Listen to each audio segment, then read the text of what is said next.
title of this video is probably going to be, I'm not worried. The reason I say that is because, for the majority of the time, I'm not worried. Quite simple. You probably noticed this because my channel is not an exception to this if you've been subscribed to my other channel, which I post or used to post on. Prepping news, kind of the prepper stuff, is kind of all freak out stuff. And we're not an exception, and I won't apologize for it. It's what we do. It's look at news articles and say, oh crap, this might go bad. Let's start thinking about how we can prepare for it. That's what you do. You better prepare for these situations, and it's understandable. The whole goal of preparedness is to prepare for things going wrong. So when you get a news article that's like, hey, this thing may be going wrong, you report it, I report it, and then you guys, hopefully, respond to that in preparedness. But at some point, if you truly go down the road of preparedness, you will get to a point, like I am at right now, where you're not really worried that much anymore. There are plenty of things to be worried about. There's food shortages, there's economic turmoil, inflation, risk of wars, famine, plague, government overreach, supply shortages. I can go on and on and on. There are so many issues to be worried about, but I am not actually really that worried. The reason being, for the majority of those issues, I'm as ready as I can be. How did I get to that point? Every time I saw an article, I would think about it and think how I should be prepared for it, and I'd get prepared for that. And now I'm prepared for the majority of stuff that comes up. When there's a risk of a war, I'm prepared for that. And that's probably not the best example, but when there's a risk of like a food shortage or a water shortage, like there is right now, there's a pretty high risk of that. Of the power going out, of any of these things. Every time something like that has come up in the news, like the Colonial Pipeline outage, I thought seriously, are my fuel preps up to par? They weren't, so I went out and I got them up to par, and now I'm not worried. It's quite simple. That's the reason why I truly do this channel. I know in the past that we've gotten a lot of our growth from headline news articles, which is fine. But the point of making this channel is not so you guys can be up to date with all of the news. I could care less about that.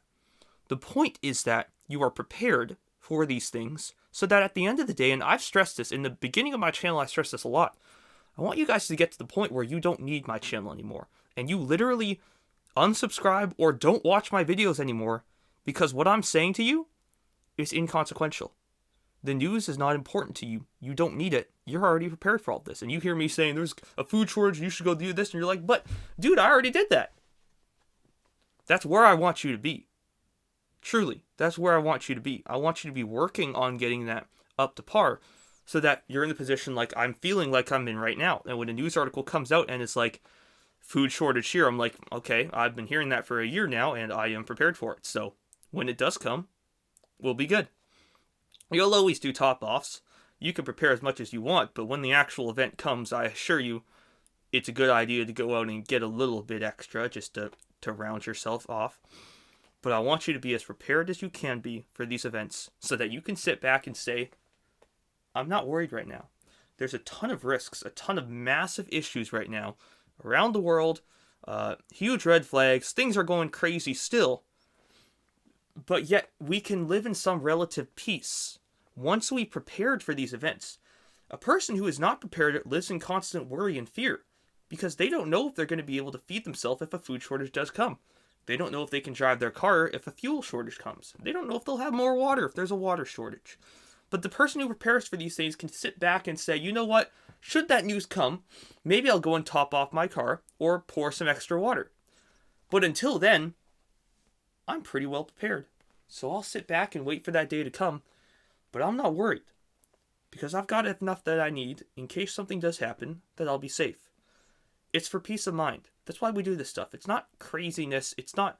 I don't stack food because I don't know, hoarding or this or that. I do it for peace of mind because now I can sit back and say, oh, I know there's a food shortage, but guess what? I'm not going to run out and get food. I already did that. We're prepared for this stuff. So I can sit back and say, you know what? Bring it on. Bring the crazy news. It's already been crazy enough. It's not much that I need to freak out over. Because I've been thinking about this the whole time. But for the people who haven't prepared, there is a lot to freak out over and seriously up your preparedness for. There's a lot of that stuff. Living in fear is good when there's something to fear that you need to do. Living in fear that that lion's going to kill you when there's a lion right in front of you trying to kill you is pretty good. There is a definite time in your life for fear, a healthy amount, and it will kick you into gear. Our bodies have fear for a reason.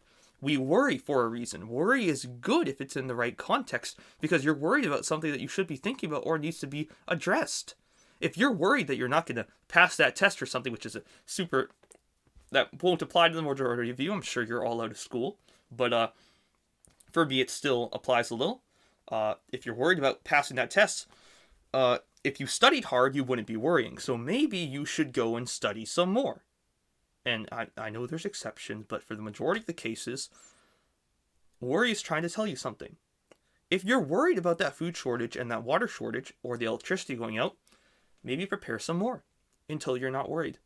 Go get some batteries and some flashlights until you're no longer worried that you won't have light. It's pretty simple in this stuff. The reason people don't do it, well, you know what, honestly, I don't know the reason why people don't do it.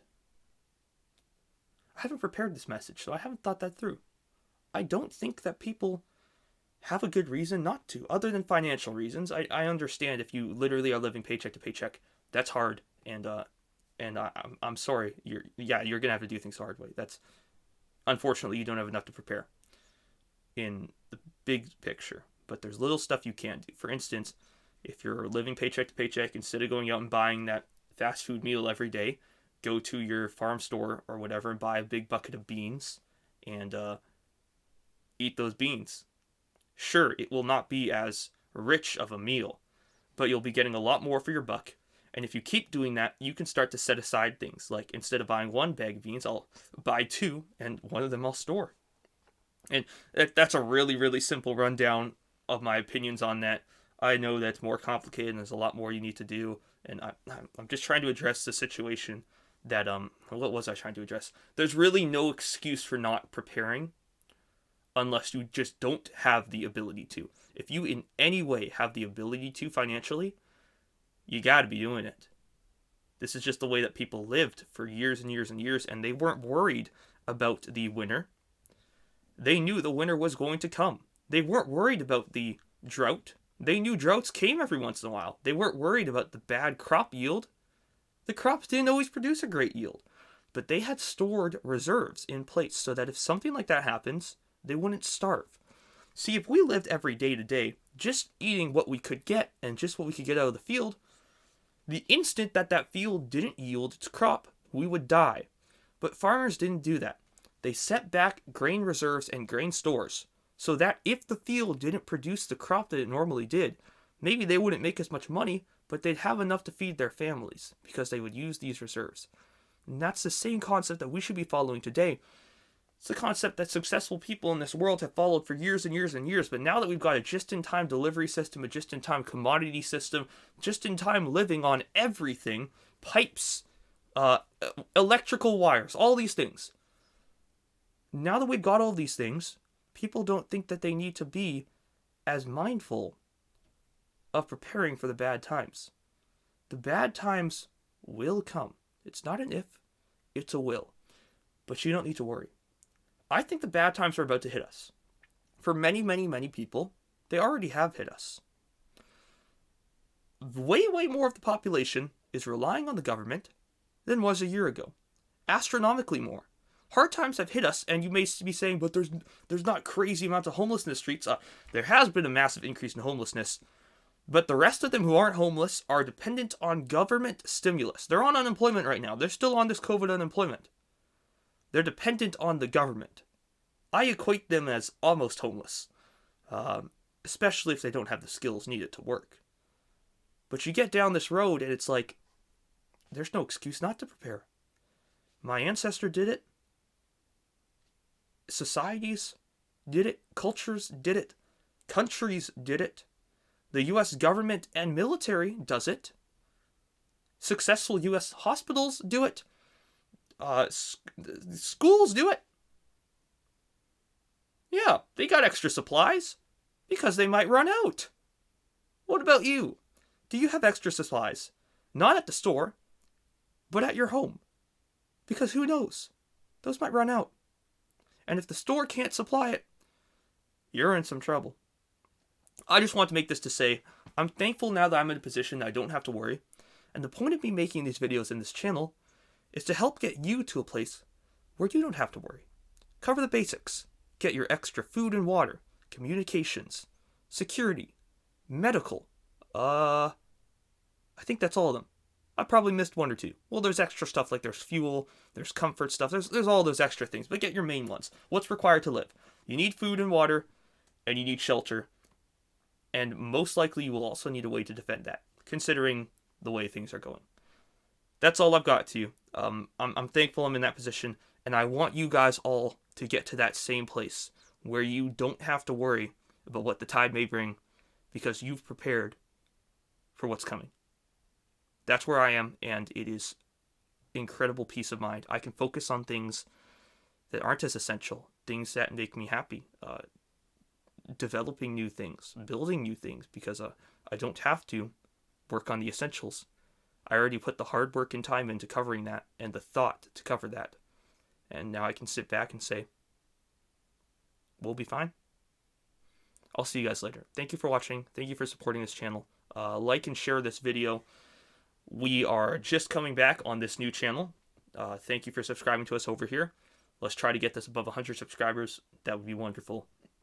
And check out the website for all our alternate channels. The Odyssey, I have to get refigured out because now that I've switched channels, Odyssey doesn't have a very good interface for creators. So I'm not even sure how to add another channel to Odyssey. But I will work on that, and we'll have that back up running soon. In the meantime, all the videos are here. I'll see you guys later. Thank you for watching, and have a good one.